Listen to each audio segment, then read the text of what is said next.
大家好，我是小颖。红豆是一种非常常见的豆类食材，受大众的喜爱。它的口感略带香甜，散发一股淡淡的豆香，让人食欲大开。把红豆放入锅中煎一煎，出锅没想到这么好吃。做法也非常简单，喜欢吃红豆的朋友，跟着我的视频，一起来看一看具体怎么做的吧。首先，我们先准备200克的红豆。购买时，选择储存在干燥通风环境中的红豆，避免接触潮湿或受到虫害的情况。这样不仅可以保证红豆的新鲜程度，也能延长它们的保质期。把坏掉的、有虫眼给它挑出来不要，不然吃的时候味道不好，影响口感。加入清水，把红豆给它清洗干净，洗去表面的灰尘和杂物。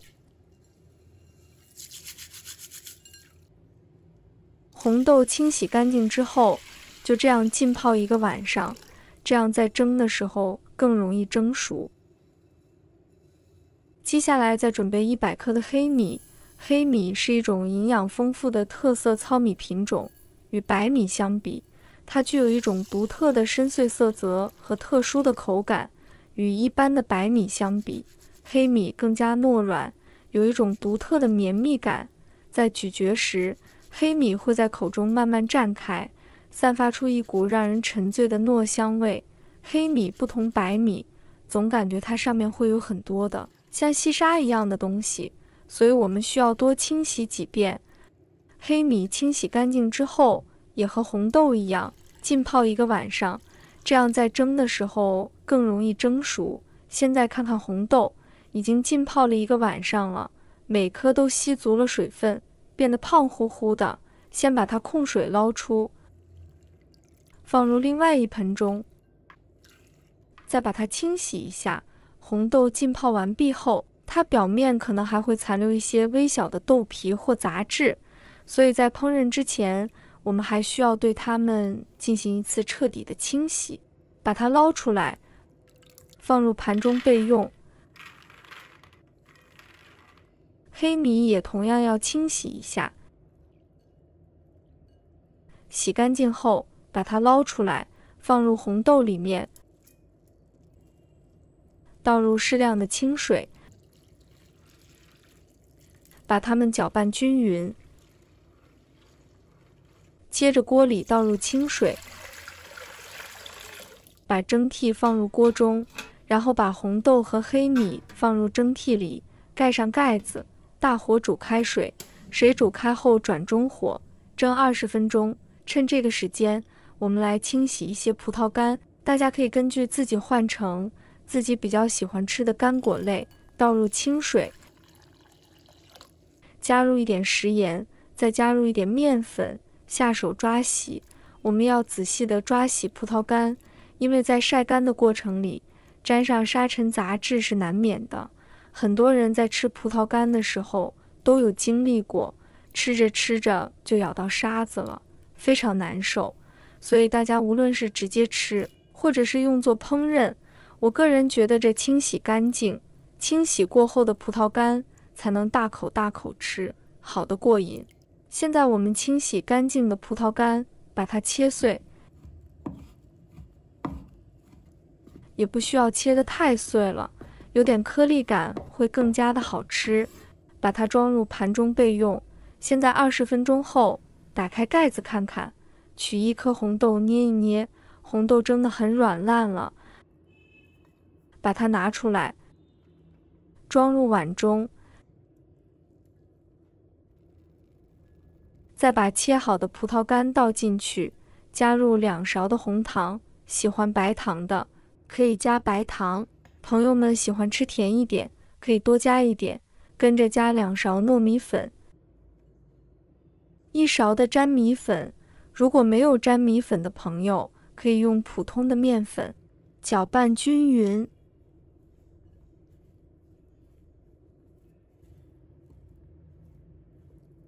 搅拌成这个程度，比较粘稠的样子就可以了。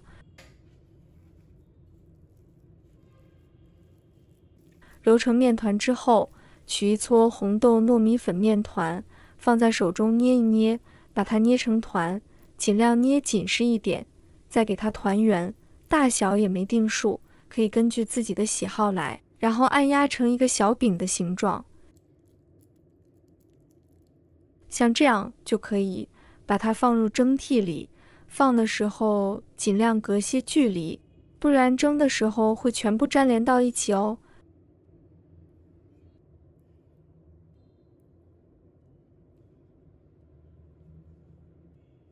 这样生坯就全部做好了，然后锅中加入清水，直接放入蒸锅里，盖上盖子，蒸10分钟左右，把它们蒸熟。接下来我们准备2个鸡蛋。朋友们、家人们，视频看到这里了，麻烦您动动您发财的小手，帮忙点一个免费的小红心吧。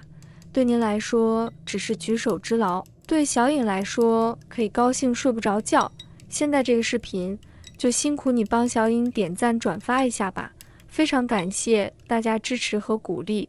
时间到后，打开盖子，哇，好香呀！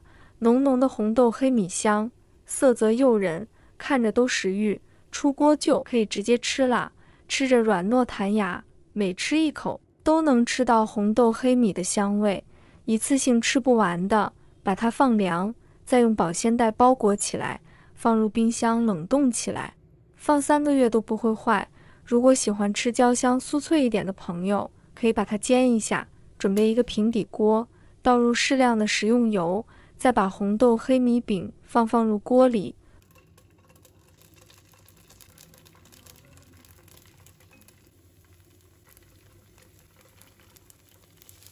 慢慢的煎，煎至一面金黄，再给踢翻另一个面煎，继续煎至2面都呈金黄色，像这样就可以了。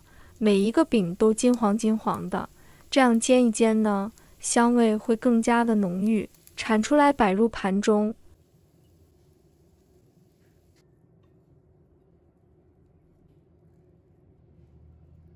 非常好吃的红豆黑米饼就做好啦，外酥里糯的，香而不腻，一次性都可以吃上好几个，吃起来特别的好吃，香味四溢，金黄酥脆，每一口下去都能让人感受到来自传统美食的独特魅力。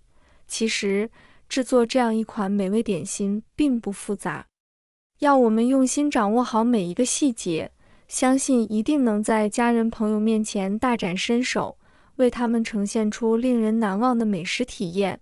不妨今天就动手尝试一下吧，相信只要您下了一番功夫，定能烹饪出一道既营养又美味的红豆黑米饼，与亲朋好友一同分享这份难得的美好时光。